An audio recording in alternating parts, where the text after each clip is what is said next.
6월 24일 월요일입니다. 사도행전 25장 13절에서 27절 말씀. 수일 후에 아그리빠 왕과 버니게가 베스도에게 문안하러 가이사라에 와서 여러 날을 있더니 베스도가 바울의 일로 왕에게 구하여 이르되 벨릭스가 한 사람을 구류하여 두었는데 내가 예루살렘에 있을 때에 유대인의 대제사장들과 장로들이 그를 고소하여 정죄하기를 청하기에 내가 대답하되 무릇 피고가 원고들 앞에서 고소 사건에 대하여 변명할 기회가 있기 전에 내주는 것은 로마 사람의 법이 아니라 하였노라. 그러므로 그들이 나와 함께 여기 오매 내가 지체하지 아니하고 이튿날 재판 자리에 앉아 명하여 그 사람을 데려왔으나 원고들이 서서 내가 짐작하던 것 같은 악행의 혐의는 하나도 제시하지 아니하고 오직 자기들의 종교와 또는 예수라 하는 이가 죽은 것을 살아있다고 바울이 주장하는 그 일에 관한 문제로 고발하는 것뿐이라. 내가 이 일에 대하여 어떻게 심리하는지 몰라서 바울에게 묻되 예루살렘에 올라가서 이 일의 신문을 받으려느냐 한즉 바울은 황제 판결을 받도록 자기를 지켜주기를 호소하므로 내가 그를 가이사에게 보내기까지 지켜두라 명하였노라 하니 아그리빠가 베스도에게 이르되 나도 이 사람의 말을 듣고자 하노라. 베스도가 이르되 내일 들으시리이다 하더라. 이튿날 아그리빠와 버니게가 크게 위험을 갖추고 와서 천부장들과 시중의 높은 사람들과 함께 접견 장소에 들어오고 베스도의 명으로 바울을 데려오니 베스도가 말하되 아그리빠 왕과 여기 있는 여러분들이여 당신들이 보는 이 사람은 유대의 모든 무리가 크게 외치되 살려두지 못할 사람이라고 하여 예루살렘에서와 여기서도 내게 청혼하였으나 내가 살피건대 죽일 죄를 범한 일이 없더이다. 그러나 그가 황제에게 상소한 고로 보내기로 결정하였나이다. 그에 대하여 황제께 확실한 사실을 아랠 것이 없으므로 신문한 후 상소할 자료가 있을까 하여 당신들아 특히 아그리빠 왕 당신 앞에 그를 내세웠나이다. 그 제목도 밝히지 아니하고 제수를 보내는 것이 무리한 일인 줄 아나이다 하였더라. 아멘. 기도하시겠습니다. 하나님 아버지, 오늘도 하나님의 말씀 앞에 섭니다. 이 시간 다른 것 의지하지 않게 하시고 오직 하나님의 진리만 깨닫는 시간 될 수 있도록 성령 하나님 인도하여 주시옵소서. 모든 말씀 예수님의 이름으로 기도드렸습니다. 아멘. 오늘 말씀의 배경을 좀 더 보도록 하겠습니다. 오늘 말씀에 등장하는 베스도는 악명 높았던 벨릭스의 후임으로 유대 총독으로 임명되었습니다. 3차 전도 여행을 마치고 돌아온 사도 바울은 유대 지도자들의 고발에 의해 체포되어 2년 동안 미결수로 현재 가이사랴 감옥에 갇혀 있습니다. 그 사이 유대의 새로운 총독으로 베스도가 임명되었고 새 총독 베스도는 자기 관할 구역의 실체를 파악하고 유지들과 친밀한 유대 관계를 형성하기 위해 예루살렘에 방문했습니다. 그때 유대 지도자들이 새로운 총독에게 제일 먼저 이 일에 대해 요청을 합니다. 15절 말씀입니다. 내가 예루살렘에 있을 때 유대인의 대제사장들과 장로들이 그를 고소하여 정죄하기를 청하기에 이미 2년 전에 자신들이 고소하여 감옥살이를 하고 있는 바울을 처형해 달라고 요청합니다. 2년의 시간 동안 유대를 다스린 총독도 바뀌었고 대제사장도 바뀌었습니다. 그러나 여전히 유대 지도자들의 관심은 바울의 처형입니다. 그들의 요청에 의해 총독 베스도는 사도 바울을 신문하였고 또 신문한 결과에 대해서 이렇게 말합니다. 18절에서 19절 말씀. 원고들이 서서 내가 짐작하던 것 같은 악행의 혐의는 하나도 제시하지 아니하고 오직 자기들의 종교와 또는 예수라 하는 이가 죽은 것을 살아있다고 바울이 주장하는 그 일에 관한 문제로 고발하는 것뿐이라. 바울이 고발당한 이유는 단지 예수의 부활에 대해 이야기한 것뿐인데 이것은 처형할 만한 제목이 아니라고 베스도는 판단합니다. 그럼에도 불구하고 유대인들은 바울의 처형을 요구하니 어떻게 해야 할지 고민하고 있을 때 마침 아그리빠 왕과 베니게가 자신의 임명을 축하해 주기 위해 가이사랴에 방문했고 아그리빠 왕에게 바울의 문제에 대한 조언을 구하는 모습이 바로 오늘 말씀의 배경입니다. 바울을 둘러싸고 있는 두 부류의 사람들이 있습니다. 바로 유대 지도자들과 총독입니다. 그들의 공통점은요, 권력, 힘이 있다는 것입니다.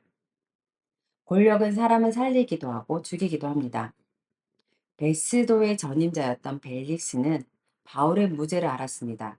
그러나 뇌물을 받고 싶은 욕심과 유대인의 환심을 사려고 정치적 야심, 그것 때문에 그는 권력을 이용해서 바울을 2년 동안 감금시켰습니다. 오늘 말씀에 등장하는 새로 부임한 베스도, 이 역시 바울의 무죄를 인정하고 있습니다. 그렇다면 판결을 내려야 하는데 왜 베스도는 주저하고 있을까요? 바로 유대인들을 의식하고 있기 때문이다. 의식하고 있기 때문입니다. 그가 유대인들을 의식하는 것은 유대인에 대한 두려움, 그것은 결국 자기의 지위와 연결되기 때문입니다. 이 베스도의 모습을 보니 예수님을 신문했던 총독 본디오 빌라도가 생각납니다. 예수님이 죄 없음을 인정하면서도 폭동이 두려워 십자가형을 선고하고 또 자신은 이 사건과 관계없다고 손을 씻었지만 역사 속에서 그의 이름은 예수님에게 고통을 준 사람, 지금도 주기도문 암송할 때마다 그의 치욕스러운 이름을 확인할 수 있습니다. 이처럼 권력은 자신에게 유익하기도 하지만 분명한 책임도 있습니다. 총독과 같은 권력은 아니지만 우리도 다양한 힘을 가지고 있고 그 힘을 매 순간 사용하고 있습니다. 직위, 재정, 나이, 경험, 관계, 언어, 이 모든 것이 힘이 될 수 있습니다. 가정에서 본다면요. 부모가 자녀에게, 또 자녀는 부모에게, 직장에서도요. 상사가 직원에게, 직원이 상사에게, 교회에서는요. 헌신자가 세신자에게, 세신자는 헌신자에게, 우리 병원에서 청소하는 아줌마 한 명만 알아도 되게 큰 힘이라고도 얘기합니다. 이렇게 모든 사람들은 어떤 모습이든 다른 사람들에게 영향을 주기도 하고 영향을 받기도 합니다. 여러분들은 여러분이 가지고 있는 힘을 어떻게 사용하고 계십니까? 또한 그 힘을 책임감 있게 사용하고 계십니까? 아니면 주변의 눈치를 살피며 그 힘을 사용하고 있습니까? 우리에게 있는 이 힘을 잘 사용하기 위해서는 먼저 힘의 근원을 확인하고 인정하면 주변을 의식하며 나의 유익만을 위해서 힘을 사용하지 않을 수 있습니다. 힘의 근원은 무엇일까요? 어디서부터 주어진 힘일까요? 바로 주님으로부터입니다. 하나님께서는 모든 세계를 스스로 창조하시고 흔쾌히 통치권을 사람들에게 주셨습니다. 지금 우리가 서 있는 자리, 사용하는 재정, 누리는 환경, 이 모든 것의 통치권을 가지고 계신 분은 원래 하나님이시지만 우리에게 흔쾌히 이양해 주셨습니다. 하나님이 주시지 않았다면 우리는 이 직장에 다닐 수도 없고 하나님이 허락하지 않으셨다면 우리에게 있는 재정, 가정, 교회, 그 어떤 것도 누릴 수 없습니다. 여러분, 힘의 근원이 주님이시라는 거 인정되십니까? 우리가 누리는 이 모든 것이 주님으로부터 주어진 것이고 우리가 대리 통치자인 것을 인정하는 방법은 바로 통치하는 모습을 보면 알 수 있습니다. 하나님과 같은 방법으로 통치하는지 아니면 세상의 방법으로 통치하는지를 보면 그 사람이 하나님의 대리 통치자인지 아니면 자신이 주인 되어 왕노릇 하는지도 우리는 알 수 있습니다. 하나님의 통치 방법은 바로 사랑입니다. 그렇게 대리 통치자인 우리도 동일한 주님의 통치 방법을 따라 통치해야 합니다. 사랑으로 통치하면 그곳에 주님의 영광이 보여집니다. 무엇이 맞는지 틀린지 혼란스러울 때 주변의 눈치를 보는 것이 아니라 우리의 경험을 따르는 것이 아니라 바로 하나님의 말씀을 기준 삼아 그 문제를 보면 그곳에서 하나님의 영광을 누릴 수 있습니다. 오늘 말씀에 등장하는 권력자들이 주변 사람들의 눈치를 살피며 또는 자신의 이익을 위해서 옳은 판단을 내리지 못하는 것을 보며 오늘 우리 자신을 보기 소망합니다. 나는 어떤 힘과 권력을 소유하고 있는지, 우리에게 힘과 권력을 누가 주셨는지, 주님으로부터 받은 힘이라 인정되어진다면 나는 사랑으로 그 힘을 사용하고 있는지, 또한 내가 있는 그곳마다 주님의 영광이 드러나고 있는지, 만약 힘이 내 것이냐 내 마음대로 사용하셨다면 지금부터 다시 힘의 근원이 주님이신 것 인정하고 확인하시기 바랍니다.